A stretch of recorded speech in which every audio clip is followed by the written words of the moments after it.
नमस्कार दोस्तों, अतुल्य भारत हिस्ट्री के YouTube चैनल पर एक बार आपका पुनः स्वागत है। लास्ट क्लास में हमने मेवाड़ के इतिहास के अंतर्गत समर सिंह तक का इतिहास पढ़ा था और आज हम समर सिंह से आगे रतन सिंह के बारे में बात करेंगे। तो लास्ट क्लास में मैंने आपको साथियों बताया था कि जो समर सिंह थे, मेवाड़ के महाराणा समर सिंह थे, उनके दो पुत्र हुए। कितने हुए? दो पुत्र।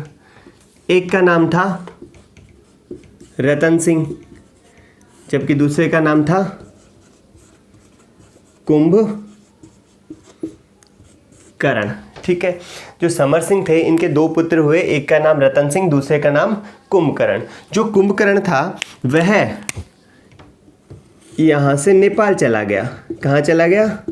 नेपाल चला गया और नेपाल जाकर नेपाल में गुहिल वंश की स्थापना की। तो आपसे ये पूछा जाए कि नेपाल में गुहिल वंश की स्थापना किसके द्वारा की गई, तो किसके द्वारा की गई थी? कुंभकर्ण के द्वारा। ठीक है, कुंभकर्ण नेपाल चला गया और वहाँ पर जाके इसने किसकी स्थापना की? गुहिल वंश की स्थापना की थी। ठीक है। दूसरा, रावल रतन सिंह, जो समर सिंह के बाद में मेवाड़ के शासक बने, उन्होंने 1302 से लेकर 1303 के बीच मेवाड़ पर शासन किया। और इनके समय की अगर सबसे महत्वपूर्ण घटना की बात की जाए, रावल रतन सिंह के समय की अगर सबसे महत्वपूर्ण घटना की बात की जाए तो वह था चित्तौड़ पर दिल्ली के सुल्तान अलाउद्दीन खिलजी का आक्रमण। ठीक है, इनके समय की सबसे महत्वपूर्ण घटना की थी, क्या थी? चित्तौड़ का युद्ध। ठीक, कब हुआ था? 1303 में। ठीक है, किस किस के बीच हुआ था? तो रतन सिंह तथा अलाउद्दीन के बीच यह युद्ध हुआ था। मेवाड़ महाराणा रतन सिंह व सुल्तान अलाउद्दीन खिलजी। ठीक है, सुल्तान अलाउद्दीन खिलजी के बीच यह युद्ध हुआ था। ठीक है, फिर रावल रतन सिंह समर सिंह के बाद में मेवाड़ के शासक बने और इनके समय की जो सबसे महत्वपूर्ण घटना थी वह चित्तौड़ का युद्ध था, जो 1303 में संपन्न हुआ। और किस किस के बीच हुआ? रतन सिंह और दिल्ली के सुल्तान अलाउद्दीन खिलजी के बीच यह युद्ध संपन्न हुआ था। ठीक है, इस युद्ध में अलाउद्दीन खिलजी की विजय हुई थी। किसकी विजय हुई? अलाउद्दीन खिलजी की विजय हुई।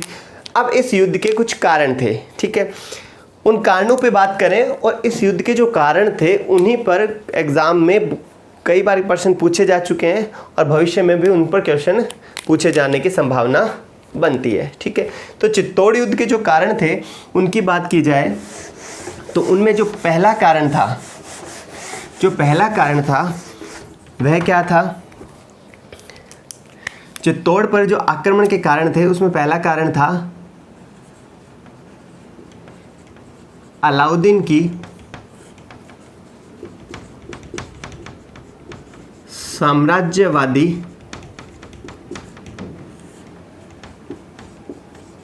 नीति।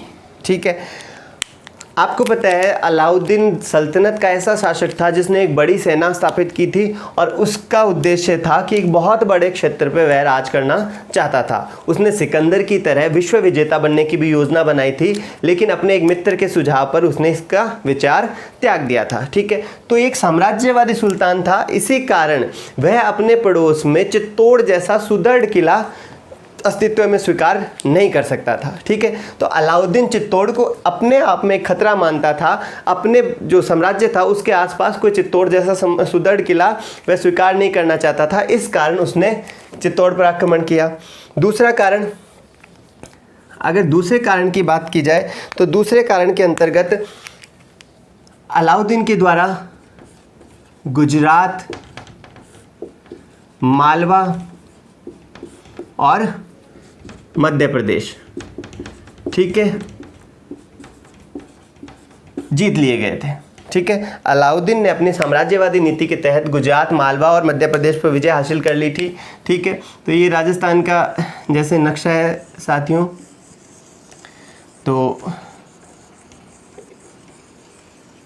ठीक है, ये माना राजस्थान है। ठीक है, अब अलाउद्दीन ने जो विजय प्राप्त की थी, यहाँ पे गुजरात आता है, आपको पता है। ठीक है, यहाँ पे मालवा है और यहाँ पे एमपी है। ठीक है, इन तीनों भूभाग पर किसकी विजय हासिल हो गई थी? अलाउद्दीन खिलजी ने विजय हासिल कर ली थी। और जो अलाउद्दीन खिलजी था वह कहाँ राज कर रहा था, यहाँ पे, ठीक है। अलाउद्दीन खिलजी का शासन कहाँ था, दिल्ली पे। अगर दिल्ली से वह इस क्षेत्र में आता है तो उसका मार्ग क्या होगा, ठीक है, उसका रास्ता क्या होगा, तो वह उसका दिल्ली से आने का रास्ता ये होगा, ठीक है। चाहे वो इधर गुजरात जाए, चाहे मालवा जाए, चाहे एमपी जाए, उसके बीच में क्या आता था, चित्तौड़। मतलब चित्तौड़ इन तीनों क्षेत्रों के मार्ग के ऊपर स्थित था, ठीक है। 1299 में जब अलाउद्दीन ने गुजरात पर आक्रमण किया था, उस समय भी कहते हैं कि समर सिंह के द्वारा वहां से जाने के एवज में एक राशि अलाउद्दीन से वसूल की गई थी, ठीक है। इस कारण अलाउद्दीन अपनी गुजरात, मालवा और एमपी की विजय की सुनिश्चित रखने की दृष्टि से चित्तौड़ पर अपना अधिकार करना चाहता था, ठीक है। अगर वह इस विजय को लंबे समय तक कायम रखना चाहता था तो चित्तौड़ पर उसका अधिकार करना आवश्यक था, ठीक है। दूसरा, गुजरात, मालवा ये दोनों ही व्यापारिक दृष्टि से बहुत महत्वपूर्ण प्रदेश थे। इस कारण अलाउद्दीन चित्तौड़ पर भी अपना अधिकार रखना चाहता था। अब हम बात करते हैं तीसरे कारण की, ठीक है। तीसरा कारण बताते हैं कि चित्तौड़ की रानी पद्मिनी थी। पद्मिनी को प्राप्त करने की लालसा, पद्मिनी को प्राप्त करने की लालसा, ठीक है। अलाउद्दीन खिलजी के चित्तौड़ पर आक्रमण का जो तीसरा कारण बताया जाता है, उसमें बताया जाता है कि वह चित्तौड़ की रानी पद्मिनी को प्राप्त करना चाहता था और उसकी यह लालसा ही चित्तौड़ पर आक्रमण का उसका कारण बनी थी, ठीक है। अब अलाउद्दीन खिलजी के साम्राज्यवादी नीचे और गुजरात, मालवा की उसकी जो विजय थी उनको सुनिश्चित करने के जो कारण हैं वह ऐतिहासिक दृष्टि से महत्वपूर्ण है और यही मुख्य कारण रहे जिन पे हम पुनः एक बार बात करेंगे पद्मिनी के प्राप्त करने की लालसा के कारण के बाद में, ठीक है। तो अलाउद्दीन खिलजी को पद्मिनी को प्राप्त करने की जो लालसा थी यह किस पे आधारित है, तो सबसे पहले हम बात करते हैं, एक ग्रंथ था पद्मावत, ठीक है। हिंदी भाषा में लिखा गया था, ग्रंथ का नाम था पद्मावत और इसके लेखक थे मलिक मोहम्मद जायसी, ठीक है। मलिक मोहम्मद जायसी के द्वारा रचित पद्मावत ग्रंथ के आधार पर अलाउद्दीन के चित्तौड़ आक्रमण का कारण क्या बताया जाता है, रानी पद्मिनी को प्राप्त करने की इच्छा या उसको प्राप्त करने की लालसा, ठीक है।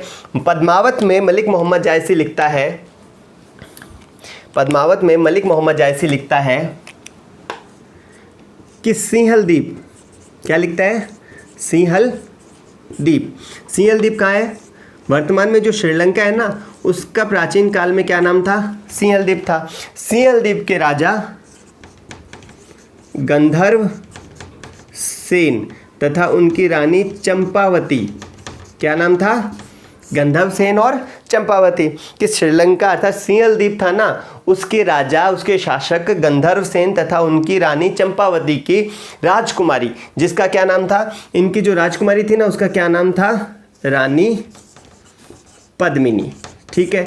इसका नाम पद्मिनी भी मिलता है, पद्मावती भी मिलता है, तो क्या नाम था, पद्मिनी, ठीक है। पद्मिनी के पास एक तोता था, ठीक है, जिसका क्या नाम था, हीरामन, ठीक। पद्मिनी के पास एक तोता था हीरामन, और इस तोते की विशेषता थी कि यह हूबहू मानव की तरह आवाज़ निकालने में सक्षम था, ठीक है। इस प्रजाति के तोते अगर हमारे बात की जाए तो राजस्थान में गागरोन किला है ना, कहाँ पे, झालावाड़ वाला क्षेत्र है ना, गागरोन किले वाला, ठीक है। उस क्षेत्र में इस प्रकार की तोतों की नस्ल अभी भी प्राप्त है, अभी भी मिलती है, जिनकी आवाज़ किसकी तरह होती है, मनुष्य के समान होती है, ठीक है। तो ये हीरामन तोता था और किसका था, रानी पद्मिनी का था। एक बार यह महल से उड़कर जंगल में चला गया। जंगल में जब ये गया, इस हीरामन तोते को एक शिकारी ने पकड़ लिया, ठीक है। हीरामन तोते को जंगल में किसने पकड़ लिया, एक शिकारी ने पकड़ लिया, और इस शिकारी के द्वारा इस तोते को एक ब्राह्मण को बेच दिया गया, ठीक है। किसे बेच दिया गया, एक ब्राह्मण को बेच दिया गया। इस ब्राह्मण से यह तोता किसके पास पहुंचा, रतन सिंह के पास। किसके पास पहुंचा, रतन सिंह के पास। उस ब्राह्मण ने इस तोते को किसको बेच दिया? रतन सिंह को बेच दिया। और रतन सिंह को इस हीरामन नामक तोते से पद्मिनी की सुंदरता के बारे में पता चला, उसके रूप के बारे में पता चला। भाई हीरामन ने रतन सिंह को क्या बताया हुआ कि भाई पद्मिनी इतनी सुंदर है कि उसके रूप की व्याख्या भी करना संभव नहीं है। और रतन सिंह ने जब उसके सुंदरता का बखान सुना तो रतन सिंह ने मन ही मन पद्मिनी से विवाह करने का निश्चय कर लिया। और रतन सिंह पद्मिनी से विवाह करने के लिए कहाँ चल गए? सिंहलदीप चला गया। ठीक है, कहाँ चला गया? सिंहलदीप चला गया। रतन सिंह सिंहलदीप में 12 वर्ष तक रहा। कितने समय तक रहा?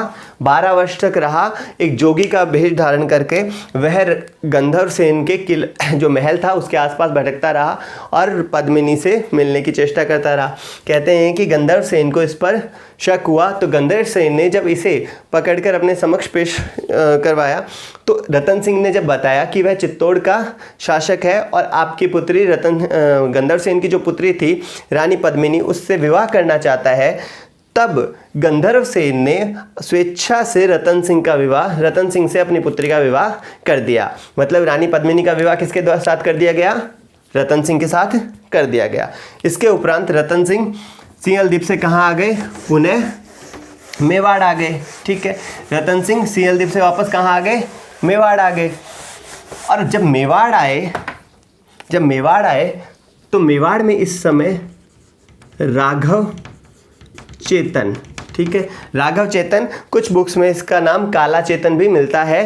तो अगर राघव चेतन आए तो राघव चेतन, अगर राघव चेतन नहीं मिलता है तो क्या नाम है? काला चेतन नामक एक तांत्रिक ब्राह्मण था। ठीक है, एक तांत्रिक था, एक ब्राह्मण था और वह मेवाड़ क्षेत्र में जादू टोना करता रहता था। इसकी पहले भी कई शिकायतें रतन सिंह को मिल चुकी थी। एक बार रानी पद्मिनी का सामना राघव चेतन से हो गया और राघव चेतन पद्मिनी को देखकर मूर्छित हो गया। रतन सिंह ने क्रोधित होकर राघव चेतन था उसे चित्तौड़ से निष्कासित कर दिया। राघव चेतन चित्तौड़ से दिल्ली पहुंचा।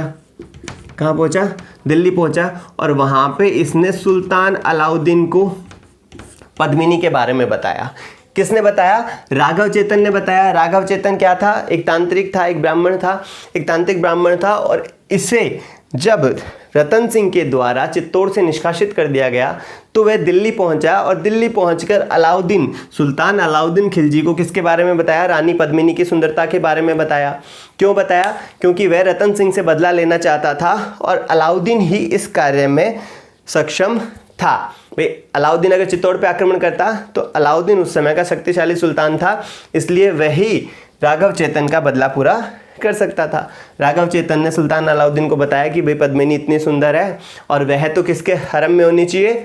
आपके हरम में होनी चाहिए। रतन सिंह के यहाँ तो वह गलत है, तो उसको कौन लेके आए? आप लेके आए।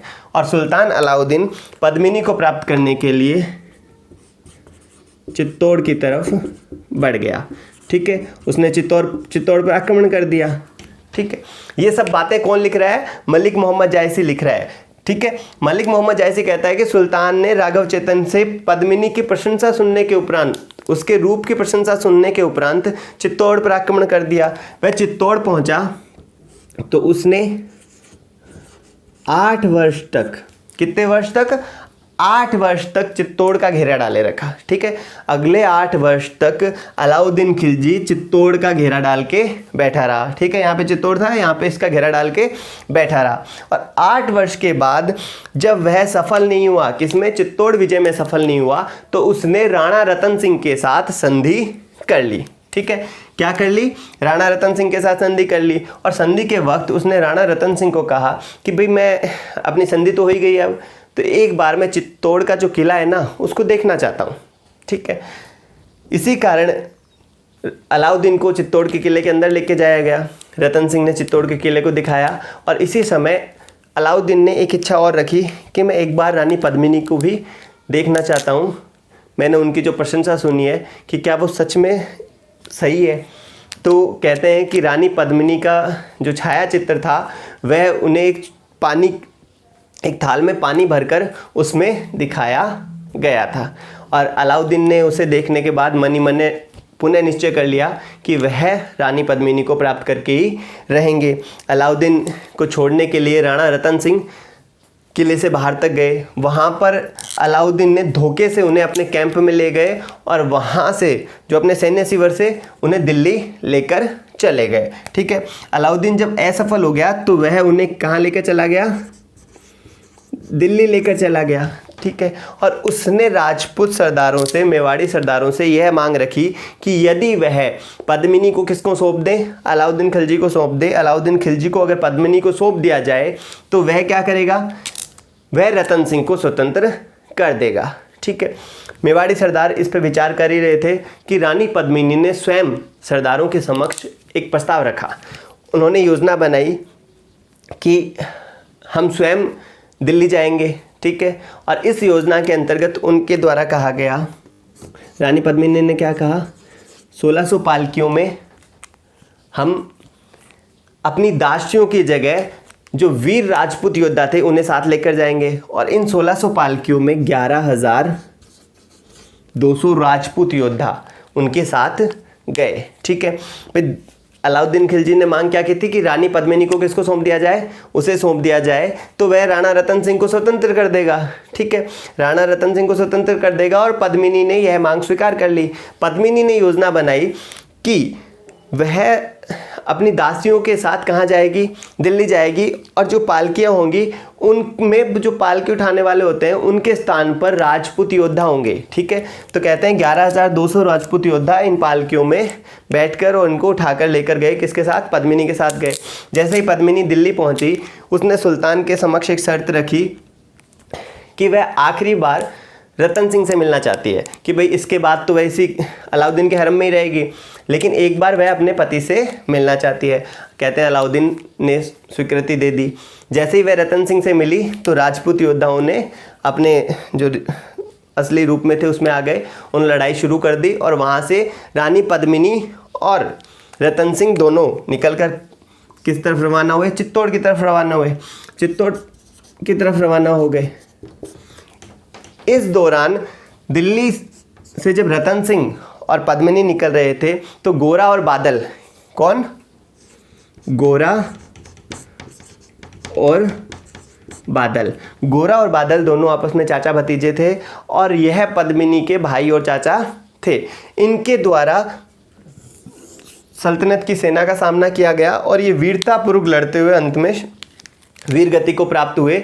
ठीक है, लेकिन इन्होंने रतन सिंह को दिल्ली से निकालने में सफलता प्राप्त की। रतन सिंह यहाँ से निकलकर कहाँ पहुँच गए? चित्तौड़ पहुँच गए। चित्तौड़ पहुँचने पर सुल्तान अलाउद्दीन खिलजी रतन सिंह के पीछे पीछे कहाँ आ गया? चित्तौड़ आ गया। ठीक है, और उसने पुनः चित्तौड़ पर आक्रमण किया। इस समय रतन सिंह ने जब यह महसूस किया कि वह अब विजय प्राप्त करने की स्थिति में नहीं है, तो चित्तौड़ का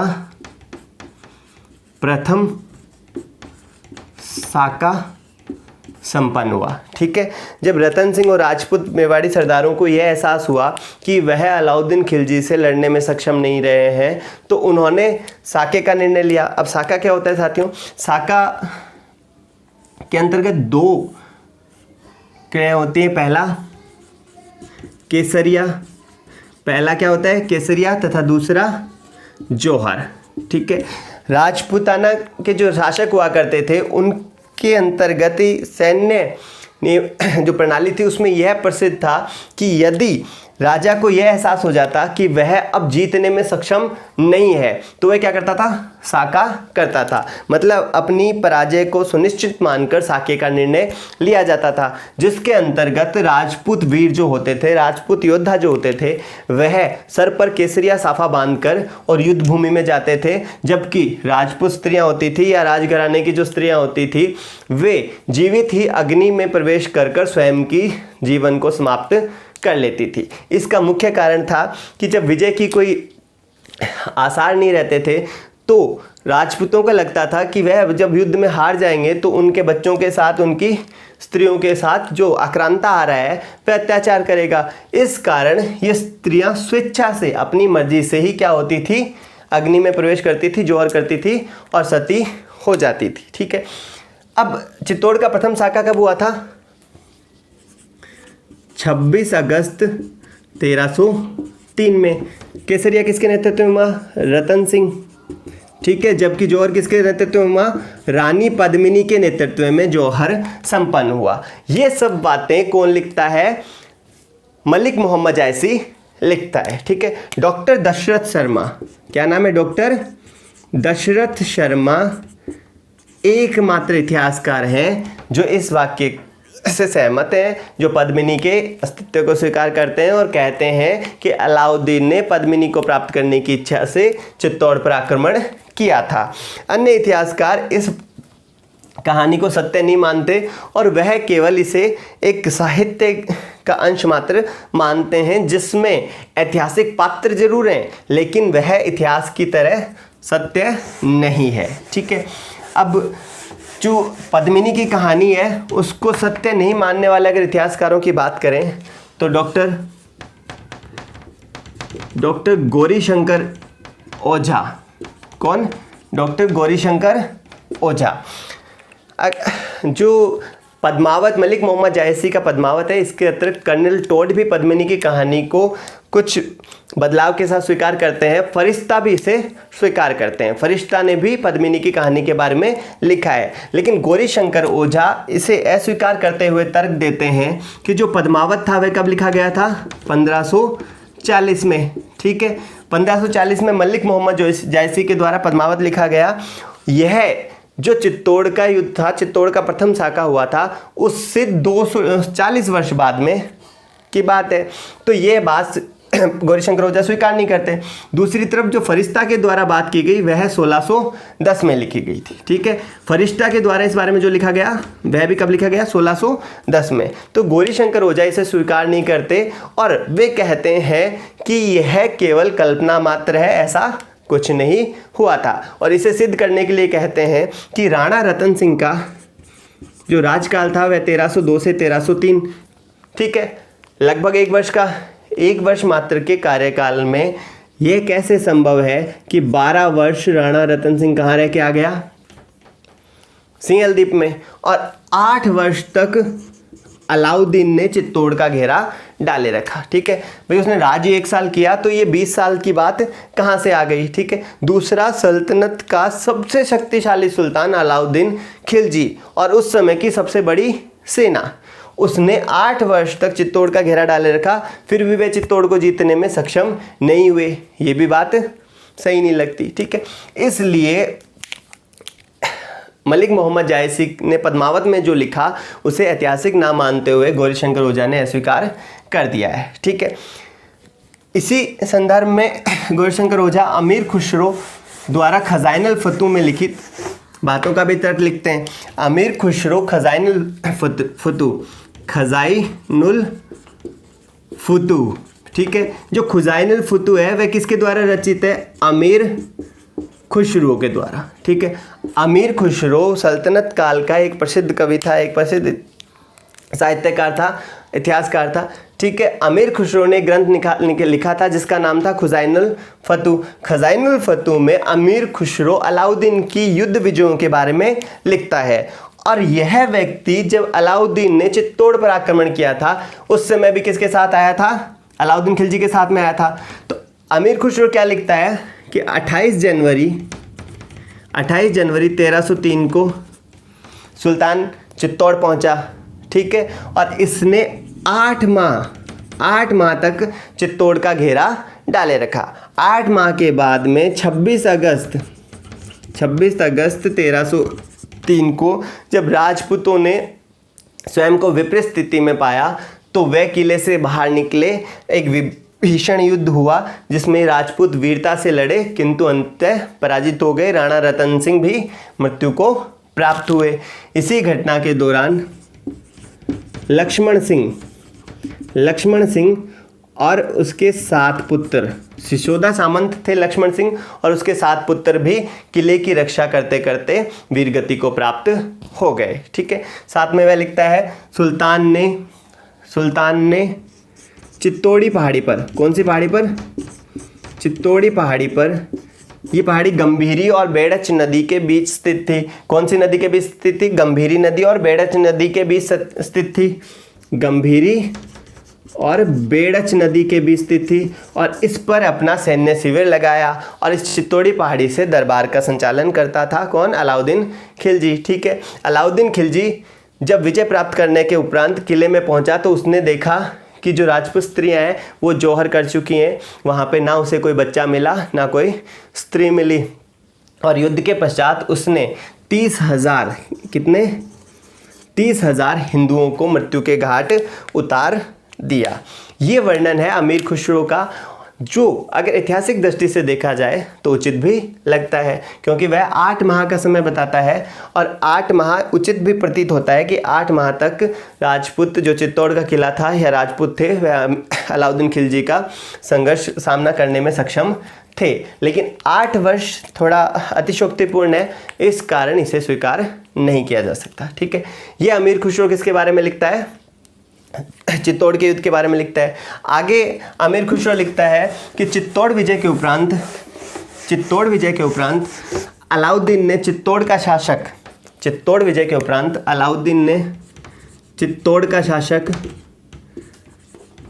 शासक या प्रशासक किसे नियुक्त कर दिया? अपने बेटे खिज़्र खां को। चित्तौड़ प्रशासक अपने पुत्र खिज़्र खां को नियुक्त किया और इसी के नाम पर चित्तौड़ का नाम क्या रख दिया गया? खिज़राबाद।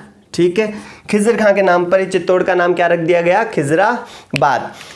लेकिन खिज़्र खां के द्वारा चित्तौड़ के प्रशासन को सुचारू रूप से नहीं चलाया जा सका, जिसके चलते मालदेव चौहान को आने वाले समय में चित्तौड़ का प्रशासक नियुक्त किया गया। अब ये मालदेव चौहान के कौन थे और अलाउद्दीन के साथ कैसे थे? तो जब हम जालोर में अलाउद्दीन का आक्रमण पढ़ेंगे, कानड़देव के साथ युद्ध के बारे में पढ़ेंगे, तब इसके बारे में विस्तृत बात करेंगे। लेकिन अभी आपको सिर्फ ये बता दूं, मालदेव चौहान कानड़देव के भाई थे और कानड़देव की पराजय के उपरांत वे अलाउद्दीन के साथ आ गए थे। ठीक है, इसी कारण अलाउद्दीन ने मालदेव चौहान को चित्तौड़ अर्थात खिज़राबाद का प्रशासक नियुक्त कर दिया था, जिसके पीछे वजह ये थी कि मालदेव क्या थे? स्वयं राजपूत थे और जो बार बार विद्रोह हो रहा था कहाँ पे? चित्तौड़ क्षेत्र में। वह सोच रहा था कि खिज़्र खां के स्थान पर मालदेव को अगर नियुक्त कर दिया जाएगा तो यह विद्रोह समाप्त हो जाएगा। लेकिन मालदेव के समय भी राजपूत जो चित्तौड़ के मेवाड़ी सरदार थे उनके द्वारा बार बार छापामार पद्धति से मालदेव पर आक्रमण करना प्रारंभ रखा गया।